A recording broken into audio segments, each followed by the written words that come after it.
The RV-7a is an American aerobatic light kit plane designed by Vans Aircraft from Aurora, Oregon.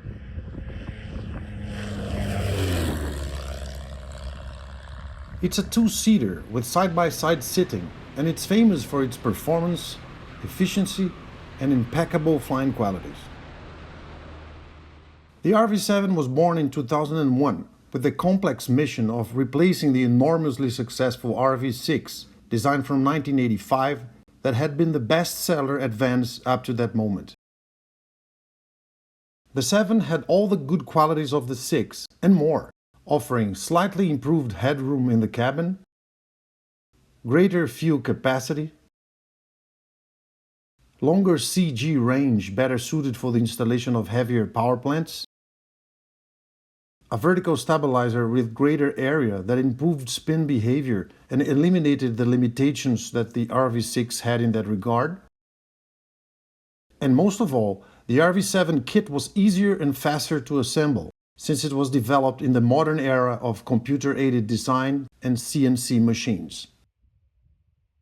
With all this, the RV-7 was universally accepted, and it has been the sales champion at Vans Aircraft ever since. The airplane tested for this video is an RV-7a, the A suffix indicating a tricycle gear configuration. This unit was assembled in Brazil in 2007 by a company called Eagles, and subsequently straightened up by distinguished Brazilian engineer Pedrinho Melo.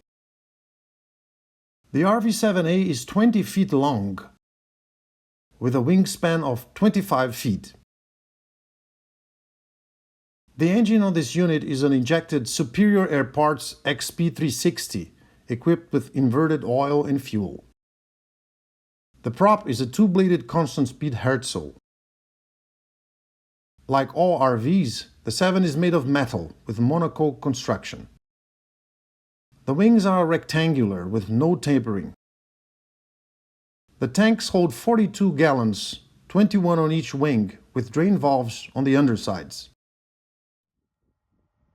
Oil is checked through this inspection door on the cowling. The baggage compartment is behind the seats and is appropriately sized for the aircraft's mission. The unit tested has a sliding canopy, which is great during taxi in hot weather.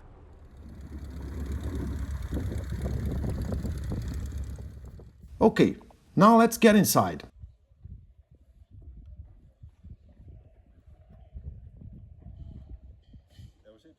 Since it's a low wing, you enter the cabin by stepping on the wing roots. It's good practice to leave the flaps full down while on the ground, to ease entry and to protect them from being stepped on. The RV-7 cabin has enough room for 2 adults, unless they are too big or too wide. You sit low in the airplane, and our 6'1" tall pilot was able to fly aerobatics on a relatively bumpy day without hitting his head on the plexiglass. The legs fit. Shoulders rub a little. Not very roomy, but fitting of a flying sports car. The RV-7 has sticks and the power lever is in the center. This unit has an extra little throttle on the left, allowing the pilot sitting on the left seat to operate the controls with either hand.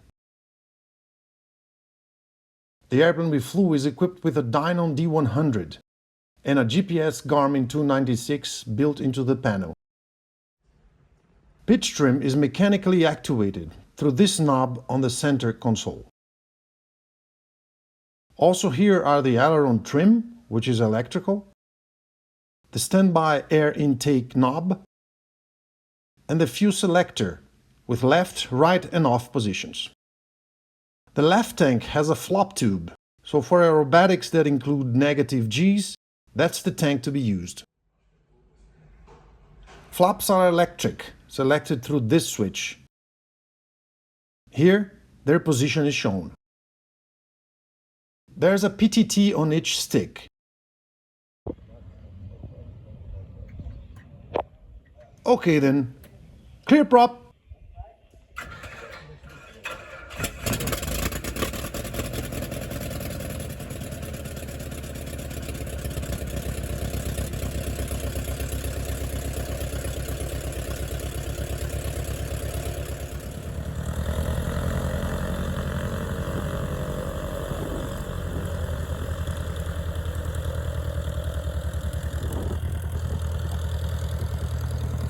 Taxiing is accomplished through differential braking.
For takeoff, we had a temperature of 83 Fahrenheit and winds gusting to over 20 knots.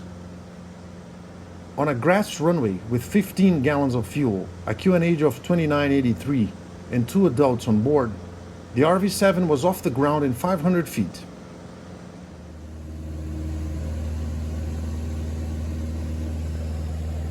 For climb, we selected 2,400 RPM with 23.5 inches of manifold, keeping an eye on the CHT limits.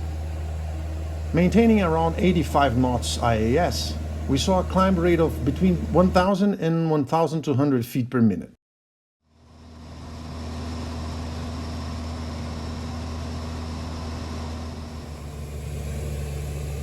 We leveled at 4,500 feet and, on that bumpy afternoon, dialed 22 square. We were burning 7.1 gallons an hour. Our indicated airspeed was 143 knots, which the dyno calculated to be 158 knots true. Then we set 24 square and, burning 9.7 gallons an hour, we saw 160 knots indicated, 177 knots true airspeed.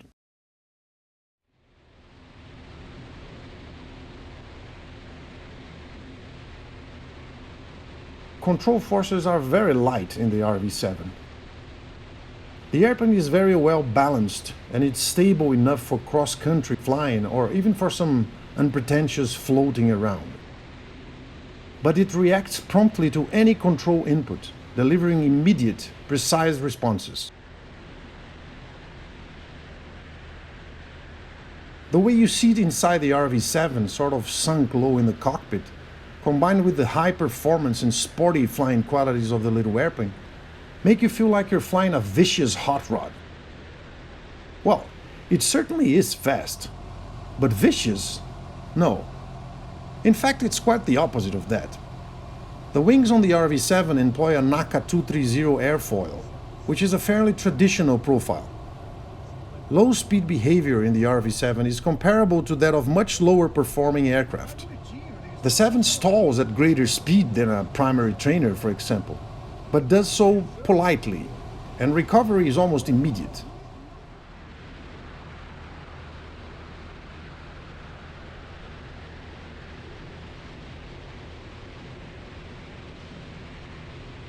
Oh, come on, this little airplane is begging for this.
The RV-7 is one of the sharpest designs we know of.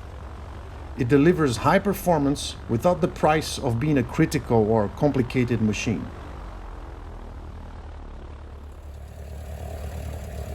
You don't have to be an ace to fly the RV-7, but it will certainly make you feel like you are one.